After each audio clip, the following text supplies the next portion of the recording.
It is Sunday, March 1st, 2026. Tehran is currently shrouded in a thick layer of acrid smoke as world news agencies, led by IDNES and Reuters, confirm a report that changes the entire course of 21st century history. Ali Khamenei, the second supreme leader of the Islamic Republic, is dead at the age of 86. He was killed during the unprecedented strike of Operation Roaring Lion, a joint mission by United States and Israeli forces. While state media has declared 40 days of mourning, secret celebrations are reportedly breaking out in parts of the capital. This is the story of how a modest cleric became the man who ruled Iran for 37 years. Please do not forget to subscribe to our channel and leave a comment below regarding what you think about the fall of the regime in 2026. Your support is absolutely crucial for us to keep bringing you these deep dive investigative scripts and historical profiles. Ali Khamenei was born in 1939 in the holy city of Mashhad as the second of 8 children. His father was a respected but extremely poor Islamic scholar, meaning Ali grew up in an environment of material deprivation but high intellectual stimulation. From early childhood, he was steered toward religious studies, which built in him an unshakable discipline and a deep-seated resentment toward Western influence and secularism. By the age of 18, he chose the path of a cleric, which eventually led him to the religious center of Qom, where he first met his mentor and future revolutionary leader, Ayatollah Khamenei. In Qom, Khamenei spent the years from 1958 to 1964 intensely studying Islamic law and theology.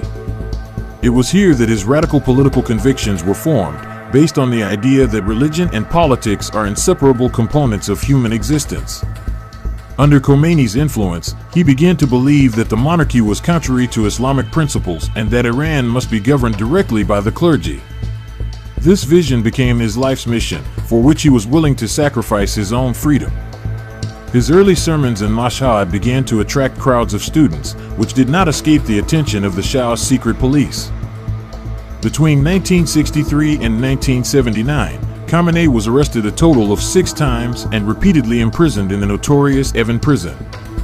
The Shah's secret police, SAVAK, subjected him to harsh interrogations designed to break his will, but they achieved the opposite effect. Each stay behind bars only strengthened his resolve and his aura as a fearless warrior for the faith. From 1968 to 1975, he was forced to live in exile in remote parts of the country, where he continued to distribute forbidden recordings of Khomeini's speeches. For the Iranian opposition, he became a symbol of endurance who refused any compromise with the secular Pahlavi regime. When the Islamic Revolution broke out in 1979, Khamenei was at the forefront of those organizing the overthrow of the monarchy. Following Khomeini's triumphant return from Paris exile, he was immediately appointed to the Revolutionary Council. His task was to ensure that the newly forming armed forces, the Revolutionary Guards, were completely loyal to the new theocratic order. In this turbulent year, he proved to be a capable organizer and a relentless ideologue who did not hesitate to eliminate the more liberal wing of the revolutionaries. His power grew proportionally as the regime stabilized through purges in the army and state administration.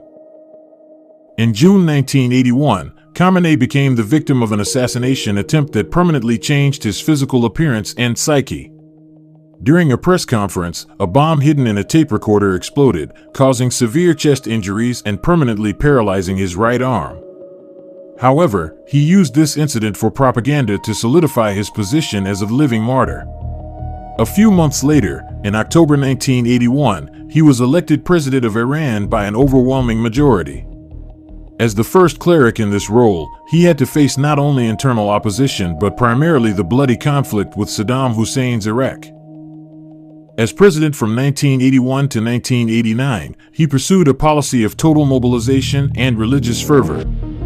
The war with Iraq claimed hundreds of thousands of lives, but Khamenei presented it as a holy struggle for the survival of Islam. During this time, his deep rift with the international community also became apparent as he supported the seizure of the American embassy and the blocking of diplomatic ties. Although he had limited powers as president compared to Supreme Leader Khomeini, he managed to build a loyal network of associates within the Revolutionary Guards, who would later become the pillar of his absolute power. The turning point came in June 1989 following the death of Ayatollah Khamenei. Khamenei was not originally the favorite for succession because he lacked the necessary religious rank of a Grand Ayatollah. Nevertheless, the Assembly of Experts hastily elected him, which required a rapid constitutional amendment to allow him to hold the position. Critics called this move a political coup, but Khamenei quickly silenced all doubts. He began his term as a pragmatist but soon became the toughest guardian of conservative values. Since 1989, he systematically built a system where the supreme leader has the absolute word over the nation. Under Khamenei's leadership in the 1990s, Iran began transforming into a regional power with ambitions to intervene in affairs across the Middle East. From 1990 to 1999, he invested billions of dollars into supporting groups like Hezbollah and Hamas, creating the so-called Axis of Resistance.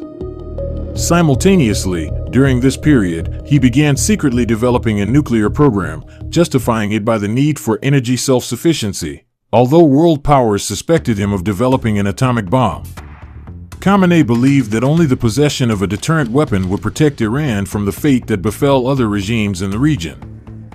Internal politics in the first decade of the 21st century were marked by growing tension between the younger generation and the aging clergy. When mass protests known as the Green Revolution broke out in 2009 after rigged elections, Khamenei showed his harshest face. He personally ordered the Revolutionary Guards and Basij militias to mercilessly suppress the protests. "The enemies are trying to subvert our state through the streets, but we will not allow them," he declared in an emotional speech. This event definitively destroyed his image as a father figure and transformed him into a hated dictator in the eyes of many. The period between 2012 and 2020 was defined by a game of cat and mouse regarding the JCPOA nuclear deal.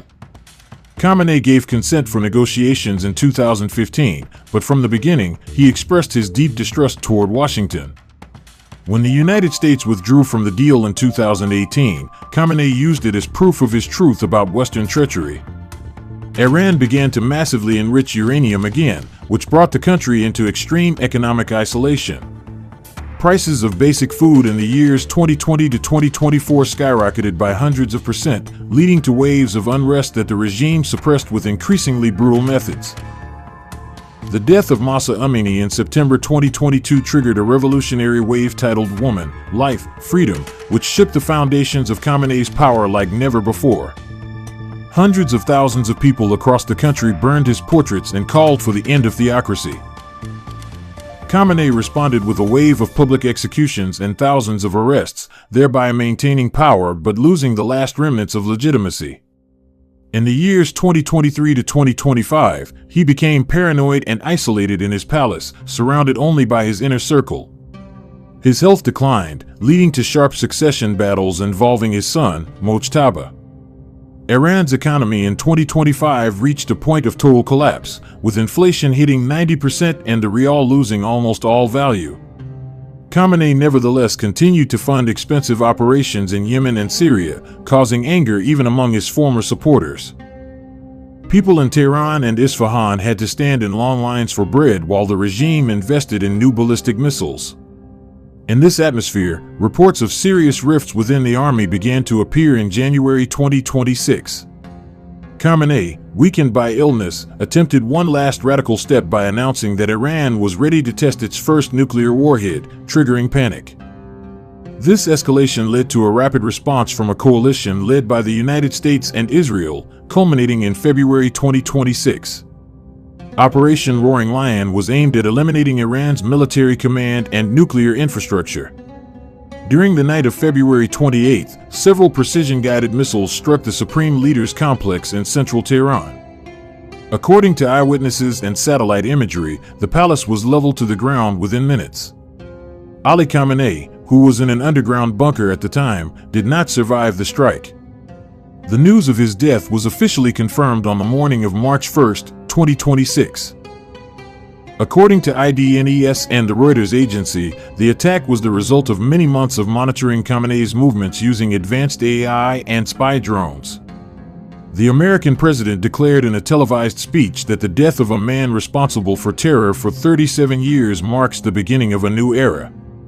World leaders reacted to the fall of the Iron Ayatollah with relief mixed with concern over instability. Meanwhile, in Tehran, people's committees began to form, occupying government buildings while the remnants of the Revolutionary Guards attempted a desperate counterattack. This moment marks the end of a long dictatorship.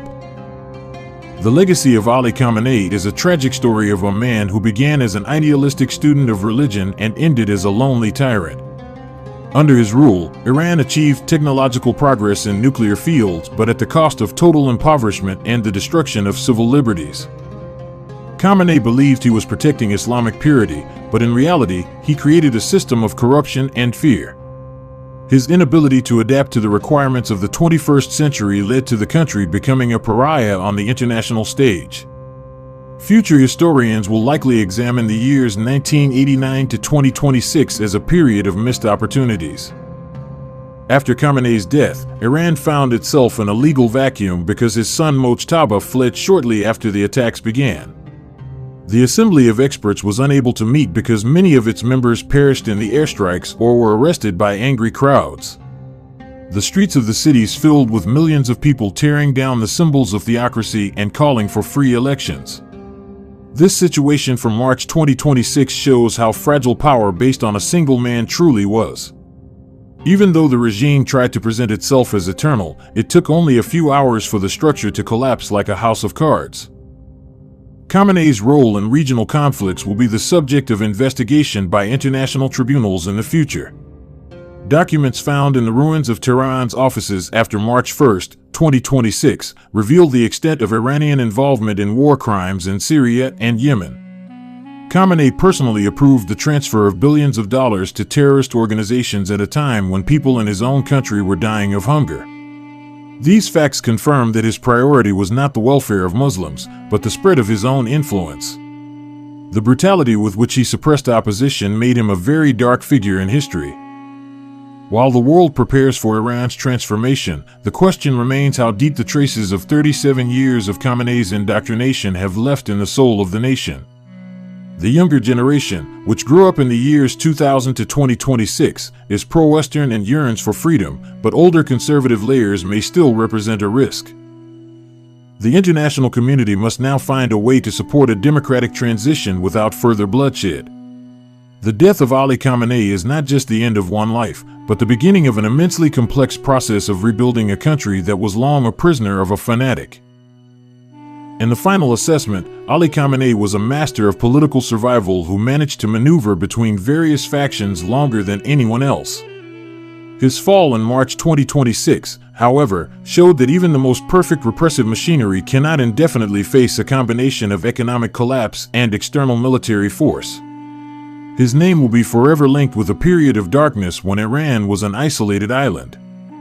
The story of Ali Khamenei ends in the rubble of his own palace, a symbolic end for a man who believed his power was unshakable. March 1, 2026, is now written in the books of history.